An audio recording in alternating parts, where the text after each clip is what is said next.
Hey, what is up guys, this is Cobb, and this is Nub on the other side of the screen, by the way, because these are the only screenshots I can get, the only images I can get of any of the new information coming out right now about the upcoming event that starts tomorrow. We know something big is happening on August 21st.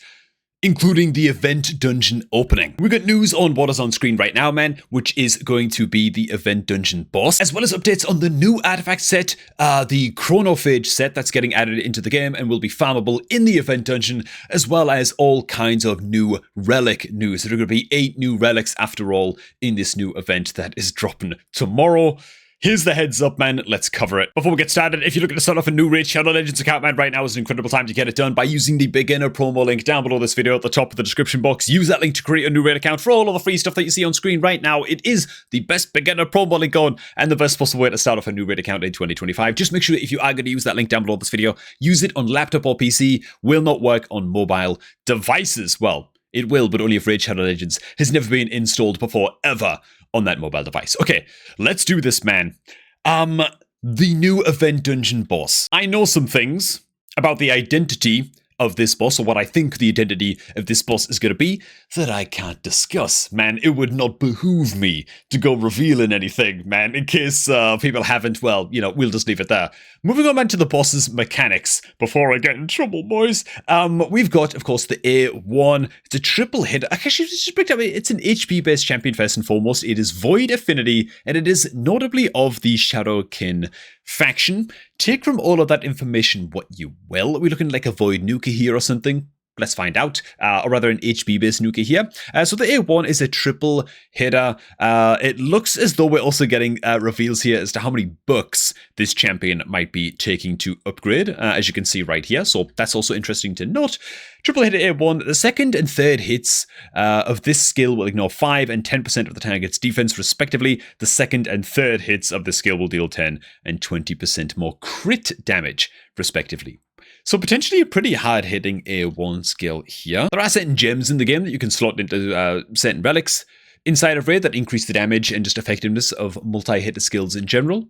Those kind of relics and those gemstones in particular could be a pretty good fit on a champion like this. Moving on to the A2, we've got an attack all enemies 2 times, so lots of multi-hitter skills already in this champion's kit. Each critical hit, just remember, this is going to be the event dungeon boss as well, so we're going to have to deal with fighting against this champion as the event dungeon boss, in the same way what we fought against like Queen of Hearts and stuff in the past, you know. Each critical hit destroys the enemy's defense by 5%, stacking up to 30%. That's pretty nasty, dude. That's pretty gnarly. Each critical hit also increases this champion's max HP by 5%, stacking up to 30 as well. So gonna benefit from longer fights. Defense destruction is crazy, man. 30% permanent decreased defense on enemies through the course of longer fights is pretty crunchy stuff. We've also got each hit has a 75% chance of placing a leech debuff for 2 turns. This debuff cannot be resisted if this champ is under Veil or Perfect Veil. And so I'm assuming that if we skip on to the rest of the skills, that we're going to have some kind of ways of placing Veil and Perfect Veil on this champion. We might be in a situation where it's an HP-based damage dealer that doesn't require accuracy at all, which is, you know, always lovely to have on damage dealer champs. Pretty nasty though to face up against. Attack all enemies on the A3 skill right here before attacking. Steals all buffs. Steals all buffs from a single target enemy. Okay, so it's an AoE skill, but it's still important who you choose to target this skill against. This effect cannot be resisted if this champion is under Veil or Perfect Veil all over again. Fill this champion's turn meter by 15% for each buff stolen. Oh my god. Okay, this makes it so that you want to bring a team that brings as few buffs as possible into the event dungeon, because let's be real, this boss is going to be paired with other champions in the event dungeon that just give it Veil. You know, that's probably what's going to happen if it doesn't have a way of placing Perfect Veil buff and stuff itself. You're not going to be able to resist this skill. You could be looking at a full 10 meter fill for the boss here if you're not bloody careful, or like pretty much a full 10 meter fill for the boss here if you're not planning your event dungeon team accordingly. As few buffs as possible for me is what we're looking at here. Rest of the skill ignores 15% of each enemy's defense as well as shield and block damage buffs. Okay, wow. If this champion is under a Veil or Perfect Veil buff, we'll ignore 30% of each enemy's defense instead. So quite a bit of defense ignorance here. Skill books will reduce the cooldown by a couple turns, so we're probably looking at a 3-turn cooldown skill here once all is said and done, and it's all fully upgraded. So pretty devastating stuff. Again, we don't know what champions this event dungeon boss champion is going to be paired with in the event dungeon, and so that can change everything in terms of team composition and stuff like that as well. Yeah. As for the passive effect, decrease all incoming damage by 30%. Wait, what? Amongst allies? Okay, this damage is split equally amongst all allies except this champion. That is interesting. Tough to think of where like that's going to actually apply and become like hyper relevant in content, but definitely quite a unique passive right there. And also increase this champion's damage dealt by 15% for each dead ally. Equally a little bit tough to sort of imagine where that's going to come into play besides things like Live Arena. Is this a Live Arena type champion? Is it going to be able to pull off a role and work its way into the meta if it eventually hits Live Arena? Because there's probably going to be ways like Prism Shard events and stuff and tough events in the game to get our hands on this champion eventually, just like there was with Queen of Hearts and past dungeon bosses.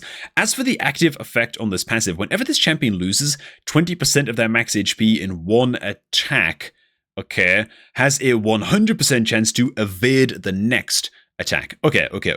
When this guaranteed evade effect activates, place a perfect veil buff on this champion for 2 turns and has a 50% chance of placing a true fear debuff on all enemies for 1 turn. The true fear debuff also cannot be resisted. Okay, so it is an accuracy-less HP-based nuker champ. I'm not even going to try and predict if this champion will eventually work its way into things like a Live Arena meta and stuff like that. It's just impossible. I'm just not good enough at Live Arena to really make a judgment call on that. I'm a bare minimum Live Arena kind of guy, you know, just get daily quests done and stuff like that.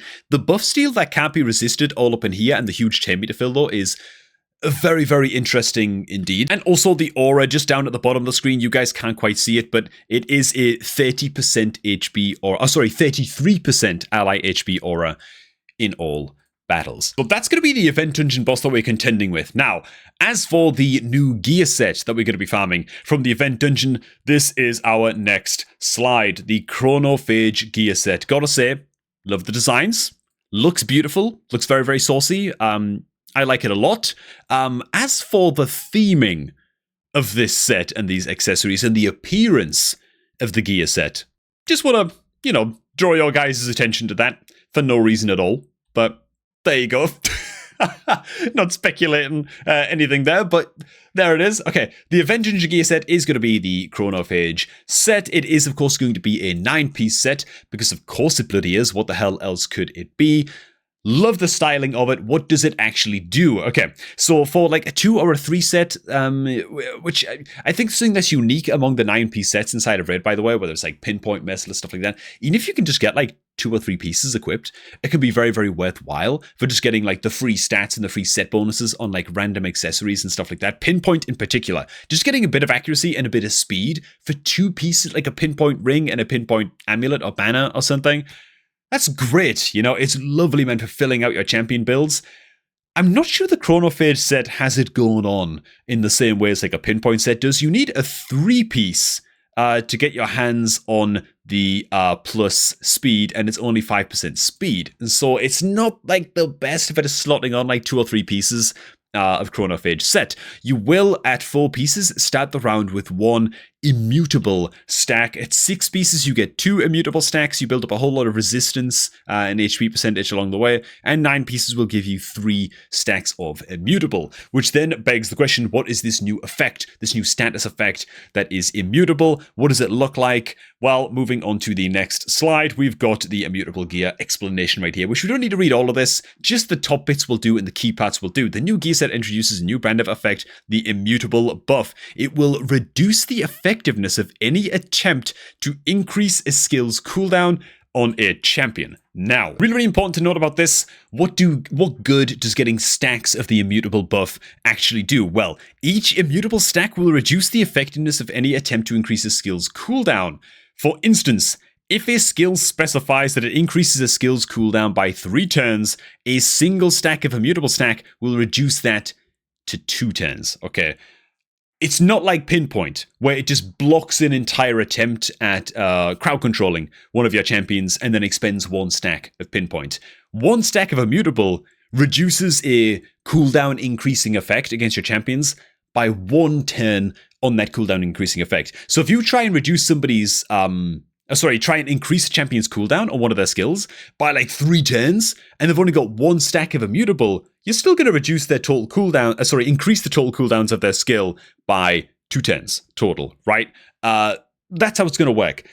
Feels a little bit unimpactful to me, okay? Feels a little bit weak. I'm not going to lie, man. That said, Live Arena pleb over here. I don't really know what I'm doing. I've got some powerful champions in Live Arena. I'm in the gold bracket. I have no idea what I'm doing, right? And so who the hell am I to judge whether or not this is actually going to be good? Who knows? Maybe this is the like ultimate set to equip like, I don't know, 6 pieces on to counteract the hell out of Fabian in Live Arena. But then do you want 6 pieces of Immutable gear on your 10-meter boosters, you know, to ensure that they get to go first no matter what, and they can still use their 10-meter boost against like a super 400 speed Fabian or something? You know, your 10-meter booster is not going to have their skills put on cooldown too badly. Is that it? You then risk your 10-meter boosters being a lot slower, because instead of being in like 6 pieces of speed gear, they might have to dial that down a little bit and just actually sacrifice some speed to get the Immutable gear equipped. And so that's a bit tough to imagine. It's an interesting set. It's going to be interesting to see how it all pans out. Moving on to Relics, man.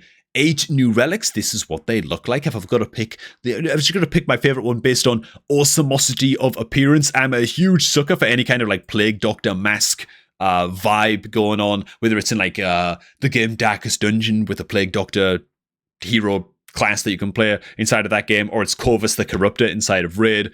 Love it. Those look great. These look sweet as well, man. A little bit of Morning Star action. Is that what they're technically called? Morning Stars? Well, no, surely not. Whatever, dude. Ninja stars, okay? You know what I mean, right? Yeah. Look pretty cool. Oh, what have I just done to my camera? Okay, we're back. Bloody hell. Almost an emergency there, man. Let's actually check out what these relics are all about, bro. I guess I'll go ahead and just take these off real quick. Let's check out the first wave of relics, man. The rare event relics. This is what we're looking at first. The Thunderous Circlet all up in here. Relic number 1, okay? Plus 18.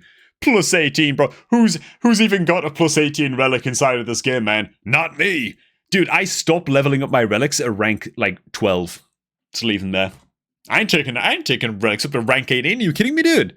Like, I actually have resources on my account, and I care about saving them a little bit. Oh my god, dude. Prime, you gotta make it a bit easier to rank up relics, bro. Anyways, it gives HP as the flat stat. Ooh, not super great. Defense is the next flat stat.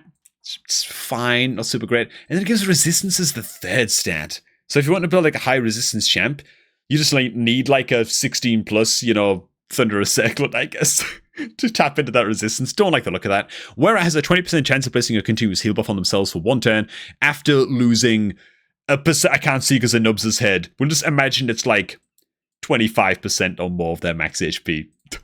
In a single hit. I have no idea what it says, but it's speculating. Either way, it's not the best. Oh, for God's sake, I keep on tapping the wrong bloody keypad. Either way, it's not the best relic in the world, to say the least. You can also increase the effect chance of this by upgrading it and stuff. But what are we talking about, man? As for the Jaws of Hatred, up next, don't know why I said that. Defense and HP and resistance again as the flat stats. Very, very similar to before. When attacked, 10% chance of increasing the wearer's defense by 10% until the end of their next turn. Occurs once per skill. I mean, you can upgrade this to get it like a pretty good chance of this effect going off, getting it up to like, what, a 35% chance, I suppose, which isn't the worst, but it's like 10% more defense, man. Not really going to do anything. Some rare relics inside of Raid are pretty good, but let's be real. These are not among them. Not very good at all, to be fair. As for the first of the epics, man, we have Exuzar's Totem. Giving accuracy as the main stat is, you know, big upgrade. Very, very good. Very, very useful for some champions more than others. And we do get a little bit of speed action as well as the final stat. Not very much, but, you know, it's there. It's trying.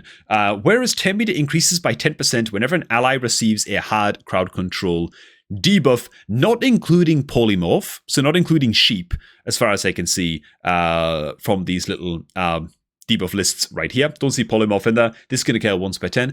It's not too bad. It's not too bad. It's pretty good for a support type champion. I wouldn't be too sad about that, man. Little 10-meter boost. You can also boost this up by fully ranking up this relic to a pretty sizable 20% 10-meter boost as soon as one of your allies receives a hard crowd control skill. That's actually pretty good. Like, that's actually pretty damn good. Even if you just rank this up a few times, getting it up to like a 14 or a 16% 10-meter boost is not bad at all for your support type champions. I do not mind that relic at all. That's actually pretty good. St. Xavier's Tribute, we've got attack as the main stat, interesting. Crit damage all the way at the back, bit of accuracy sandwiched in the middle, where it has a 15% chance of placing a veil buff on themselves for 1 turn at the end of their turn. That's quite a low chance, really. The chance increases by 5% for each 15% HP lost, or I'm assuming each 15% HP that they're missing, not lost, right? Because like lost in instant US, that is like a permanent increased chance. Seems to me to be like current HP missing. You can buff this chance up. You can break like buff like the proc chance of getting this veil buff up to what? 40%, if my math is correct. 40% extra chance. Not the worst, not terrible. Not that amazing either, though. It's tough to think of a champion that like pops into my head straight away. It's like, oh my god, man, Saint Xavier's Tribute. Oh, it changes everything for C's or like Ninja or something. You know? Does it?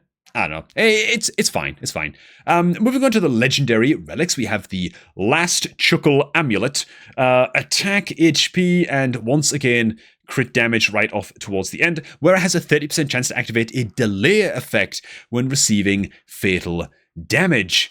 3-turn cooldown on this sucker, and you can actually boost this all the way up to, oh my god, hang on. Yeah, you can boost that all the way up to a 100% land rate delay effect. So, what is a sodding delay effect? What's it all about? What does it do? A delay effect, as far as I understand it, okay, Nob actually explained it in his video, which I'm very, very grateful for, because I don't have this insider knowledge, you know what I'm saying?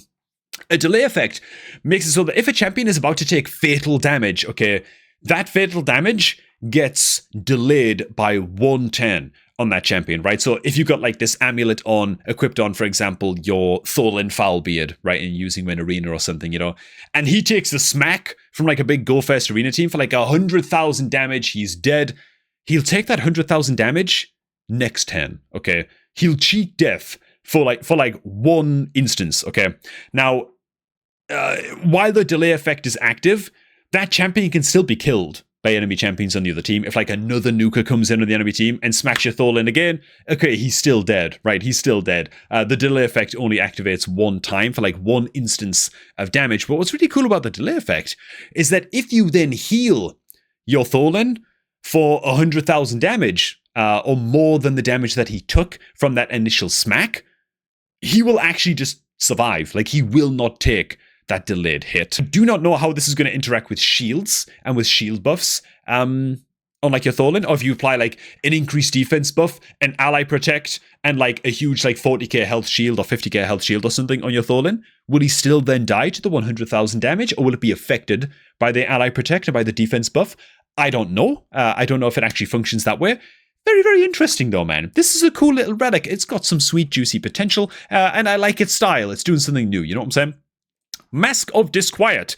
Resistance as the core stat. This is what you want to see. You want to build like a high resist champion. You want to see it as the fair stat on the relic right there. Bit of defense and a little smibble of speed right at the end, where it has a 30% chance of activating an instant turn effect, so just jumping in with a turn on themselves after returning from sheep. Wow, okay, bro. That got better and better the longer that I read it. This is really cool. This is really, really cool. So you might just want to go ahead and slam this on champions that strip enemy buffs, right? Just counteracting the Polymorph Blessing, counteracting anybody who's using the that legendary relic that can reflect cheap effects onto your own champions. I forget the bloody name of that thing now. Rod of something. Rod of Lamau or whatever. I don't have a clue, okay? But this is a cool little, little back and forth counterplay that you can make. Very live arena-centric relics right here, it feels like to me. Very, very cool, though. Very, very cool indeed. I do like the style of that one. And again, you can upgrade this sucker to 100% land. Now for the mythical relics, which there's no point in covering these. Nobody's going to get them anyway. I don't mean to be pessimistic. We're all going to be going for these and all hoping and praying for these, right? Let's see what we're hoping and praying for. The Stars of the Jinang, our first mythical relic. Again, resistance as the core stat, bit of HP, smibble of accuracy right at the end. Whenever an enemy's turn meter is increased, the wearer increases their own turn meter by 10% of the enemy's turn meter increase. Okay. Interesting. Almost like a little bit of like supersonic set action sort of going on here. Kind of, but not really. Similar vibes, you know what I mean? But then again, the stats of like resistance, HP, accuracy, there's no speed stats on the stars of the Jinang, so you're probably not going to slam this on something like a 10 meter booster, like an Abada or whatever, you know? But still, an interesting option. The 10 meter boost can be severely boosted as well, all the way up to receiving 50% of an enemy's 10 meter boost on the wearer if they use like a 10 meter boost skill. I do wonder how exactly this relic functions. Is it the same as Griffin in Doom Tower, right? Where if you boost your 10 meter on one of your champions by like, say 20% against Griffin, well, the Griffin will also get some of that 10 meter boost in Doom Tower, right? Except it gets 10 meter boost for every one of your champions on your team. So if you increase your entire champion's team 10 meter by 20%, the Griffin actually gets 100% 10 meter boost. Is that going to function the same way with this relic? I'd imagine with how it's worded that it probably does. Meaning if you 10 meter boost with an Arbiter, and like the enemy 10 meter booster has this relic equipped, you've just given 150% total 10 meter to all of the champions on your team. And if the enemy Arbiter has a fully upgraded stars of the Jinang, then you're looking at giving that enemy Arbiter 75% 10 meter instantly. If it works like that. If it works like I'm thinking. It is mythical quality, you know, it wouldn't surprise me if it did work like that, and that sounds bloody terrifying. Next up, we've got Zebia's, dude, what are these names? Zebia's Servitude. I think it's a G sound. Zebia's Servitude. We've got a little bit of defense action here, a little bit of HP, a little bit of speed. Enemies cannot land critical hits on the wearer if the wearer's HP is below 15%. Oi, oi, oi, oi, oi. I'm blanking on this one. Is this good? Like, the HP requirement can be increased by a further 25%, taking it up to a 40% total, up from 15. Unupgraded, this thing doesn't seem that great to me. You know, maybe I'm missing something. Fully upgraded, is it even that great? How much are you relying on crits to get? Then again, a lot of nukers are just reliant on having like 390% crit damage, you know, in live arena to get things dead. If they can't access that 400% crit damage that your nukers are rocking, suddenly they can hit like a wet fish. I don't know, man. Zebia's Servitude, what do you guys think of this one? That's all we've got to cover in this video, by the way. This is just the news, quick breakdown, everything that we've got so far from Nubs' video that he released on his channel. Who knows, one day maybe I'll get access to some of this insider info here on this channel, and I'll get to be the one announcing stuff like this, man. A man can dream. Nubs did an incredible job of breaking this down on his channel as well, so yeah. Of course, make sure to go check out his video. You know what? I'll probably link it down below in the description box as well if you want a non-idiot reviewing this stuff. Thanks for stopping by, man. Let me know what you think down below in the comments. If you're looking to start off a new raid account, go ahead and get that done right now by clicking on the beginner link down below this video at the top of the description box and using that link to create a new raid account for all of the free stuff that you see on screen right now. And I am going to catch all of you all just a tad bit later, man.